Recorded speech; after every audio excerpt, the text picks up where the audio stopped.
এখন যারা তৃণমূল থেকে একটু ছাড়ছি, তৃণমূল ভাঙছি, একটা অমুক দলে চলে গেলাম, তাদের একজনও যেন বাঁচতে না পারে যদি কোনো অভিযোগ থাকে। এরকম অভিযোগ আসছে, অনেকে বাঁচার জন্য যাচ্ছে, অনেকের বিরুদ্ধে অনেক অভিযোগ আছে। সেই অভিযোগ সাংসদ হতে পারে, কেউ বিধায়ক হতে পারে, কেউ পুরপিতা হতে পারে, কেউ প্রাক্তন বিধায়ক হতে পারে, সকলের বিরুদ্ধে নেই।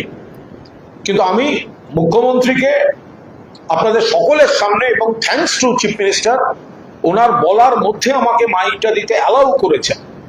ফলে এটা নিশ্চিতভাবে ওনার সঙ্গে আমাদের রাজনৈতিক অমিল থাকতে পারে, ওনার রাজনৈতিক বক্তব্যগুলির বা নীতির আমাদের অমিল থাকতে পারে, ভালো কাজটা ভালো কাজ, খারাপ কাজটা খারাপ কাজ, কিন্তু উনি সৌজন্যটা দেখিয়েছেন যে আমি ওনার বলার মধ্যে বলতে চেয়েছি।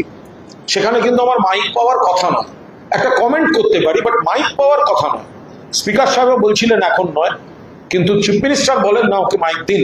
চিফ মিনিস্টার অনুমোদন করার পর আমাকে মাইকটা দেওয়া হয়, এবং আমি খুব স্পেসিফিক্যালি এটা রেকর্ড করিয়েছি, যদি দুর্নীতি বা অনৈতিক কাজের বিরুদ্ধে ব্যবস্থা হয় আমরা সর্বভারতীয় তৃণমূল কংগ্রেস পূর্ণ সমর্থন করব। কিন্তু যারা এখন তৃণমূল থেকে একটু দূরে গিয়ে তৃণমূলটাকে একটু ভাঙার চেষ্টা করে হঠাৎ সাধু সেজে ডিস্টেন্স বাড়িয়ে সাধু সাজতে চাইছে, তাদের যার যার বিরুদ্ধে অভিযোগ আছে একটাও যেন ছাড়া না পায়। মুখ্যমন্ত্রী কথা দিয়েছেন এবং আমরাও সেটা ফলো আপ করবো। কার কার বিরুদ্ধে কি কি অভিযোগ আছে আমরা কিছু আমাদের কানে এসেছে। মুখ্যমন্ত্রী তো প্রকাশ্যে বলেছেন যে অমুকের বিরুদ্ধে এতগুলো বেআইনি নির্মাণের আছে, অ্যারেস্ট করুন, এফআইআর করুন। তাহলে বাঁচতে কেন এখন সাধু সাজতে যাচ্ছে?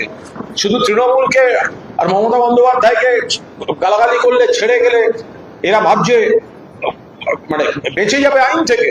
আমরা মাননীয় মুখ্যমন্ত্রীকে অনুরোধ করেছি, যদি কারোর বিরুদ্ধে অভিযোগ থাকে বা যাদের বিরুদ্ধে অভিযোগ আছে একটাকে বাঁচতে দেবেন না, এবং আমরা সমানের ফলো আপ করবো।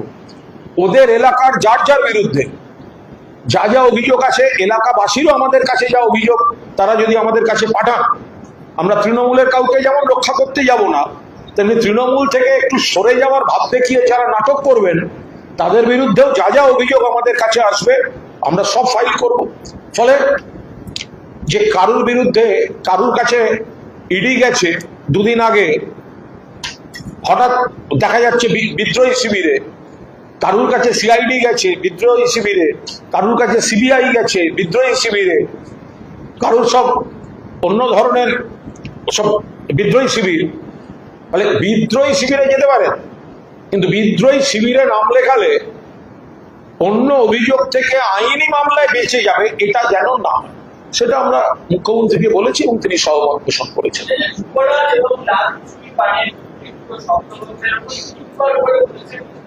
এ নিয়ে কোনো মন্তব্য করব না, এটা মাননীয় মুখ্যমন্ত্রী করেছেন। তিনি যদি নাম করে কাউকে বলতেন তারপরে আলোচনা আসে, উনি কোনো একটা শব্দ ব্যবহার করেছেন, তার উপর দাঁড়িয়ে কোনো মন্তব্য করব না।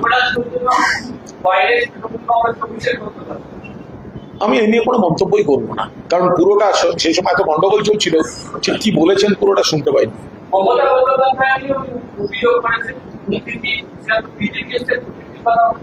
দেখুন, সেটা মাননীয় মুখ্যমন্ত্রী কোনো অভিযোগ করেছেন তার বক্তব্যে, তার উল্টো দিকটা যতক্ষণ না তথ্যগুলো আমাদের কাছে আসছে বা যারকে কেন্দ্র করে অভিযোগ করেছেন তিনি যতক্ষণ না কিছু বলছেন ততক্ষণ এ বিষয়ে মন্তব্য করতে পারবো না।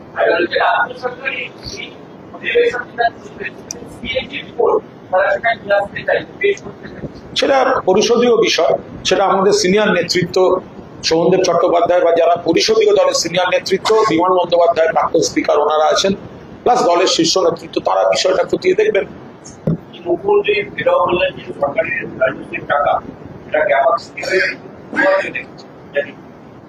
দেখুন, উনি কিভাবে কি ইঙ্গিত করে কিছু বলেছেন এবং দুম করে তার উপর দাঁড়িয়ে তো কোনো মন্তব্য করা যায় না। আমার মনে হয় উনি মাননীয় মুখ্যমন্ত্রী যখন কিছু বলছেন তাহলে নিশ্চয়ই তিনি যথেষ্ট দায়িত্ব নিয়ে বলবেন, অথবা কারোর নাম স্পষ্ট করে বলবেন।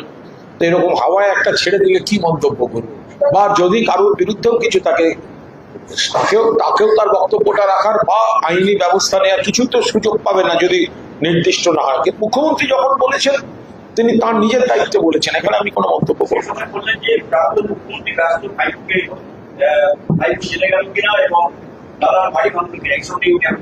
দেখুন, প্রাক্তন মুখ্যমন্ত্রী মমতা বন্দ্যোপাধ্যায় সারা বাংলায় এই যে তৃণমূল কংগ্রেস কর্মীদের উপর যে আক্রমণ চলছে, হামলা চলছে, ঘর ছাড়া, তিনি সবটা নিয়েই উদ্বিগ্ন। তারা আমাদের যারা আছি তাদের যথাযথ নির্দেশ দিচ্ছেন। আইনি পরিষেবা দেওয়ার জন্য আইনজীবী কল্যাণ বন্দ্যোপাধ্যায় থেকে শুরু করে আনুষঙ্গিক আরো যারা আইনজীবী আছেন তাদেরকে নির্দেশ দিচ্ছেন, যাদের আইনি প্রোটেকশন প্রয়োজন, আইনি দরকার প্রয়োজন। ফলে মাননীয় মমতা বন্দ্যোপাধ্যায় এই কর্মীদের পাশে নেই, এই ধরনের আলোচনাটাই সম্পূর্ণ ভুল। তিনি পুরো দস্তুর কর্মীদের কোন এলাকায় কি তার তিনি যোগাযোগ রাখছেন, ফোন করছেন, যারা আসছেন দেখা হচ্ছে, আমাদের নির্দেশ দিচ্ছেন। আমরা থানায় থানায় ঘুরছি বা পুলিশের সঙ্গে কথা বলছি, সংশ্লিষ্ট সব মহলে কথা বলছি। মমতা বন্দ্যোপাধ্যায় গোটা বিষয়টায় উদ্বিগ্ন, চিন্তিত এবং যথাযথ দায়িত্ব পালন করছেন।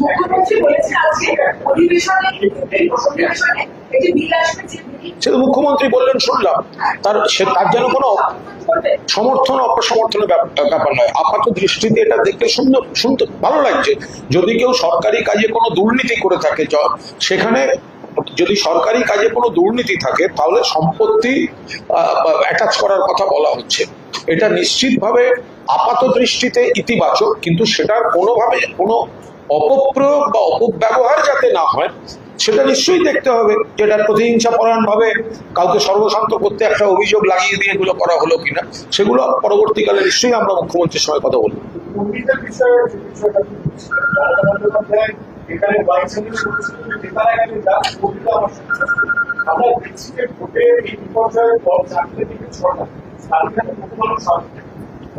মমতা বন্দ্যোপাধ্যায় 4টে থেকে 6টা যদি দেখা করেন, কিন্তু তার বাইরেও রাত্রি 2টো, 2:30, 3টে অবধি তিনি সম্পূর্ণভাবে অ্যাক্টিভ থাকছেন। কোথাও কোনো ঘটনা ঘটলে তিনি সঙ্গে সঙ্গে খবর পেয়ে তার পরবর্তী ব্যবস্থা করা। আগের দিন কিছু ছেলে মেয়ে বিপদে পড়েছিল, রাত্রি 2টো, 2:30টার সময় মমতা বন্দ্যোপাধ্যায় নিজে সমস্ত তার ব্যবস্থা করেছেন। ফলে মমতা বন্দ্যোপাধ্যায় আক্রান্ত কর্মীদের এই যারা বিপ্লব করছে তারা তো একটা এলাকায় একটা থানায় কোথাও যাচ্ছে না। এই যে কর্মীদের পাশে থাকার কথা যারা বিরোধী দল বলে দাবি করছে, যারা স্পিকারের কাছ থেকে যে চাটনমৃত নিয়ে গেল, একটা ধর্ষণে অভিযুক্ত জিপচাটা মাল, বালিশ চাটা মাল, তো তা এখনো তো থানায় একদিনও থানায় কোনো আক্রান্ত কর্মীর পাশে পুলিশের সঙ্গে নেগোসিয়েশন। আমরা তো থানায় ঘুরছি, কেউ অ্যারেস্ট হয়েছে তাকে কিভাবে করা যায়, আইনি কি সাহায্য দেওয়া যায়। মমতা বন্দ্যোপাধ্যায়ের নেতৃত্বে শোভনদেব চট্টোপাধ্যায় বা আমরা যারা এখানে আছি বা যারা সংগঠনের দিকে আছে হচ্ছে। আর এরা শুধু ব্যাকডোর দিয়ে কিভাবে চেয়ারে বসা যায়, অমুক বসা যায়, বিরোধিতার নাটক করে। অর্ধেক লোক ওদের সঙ্গে নেই, দেখতে থাকুন না কি হয়। অর্ধেকের বেশি লোক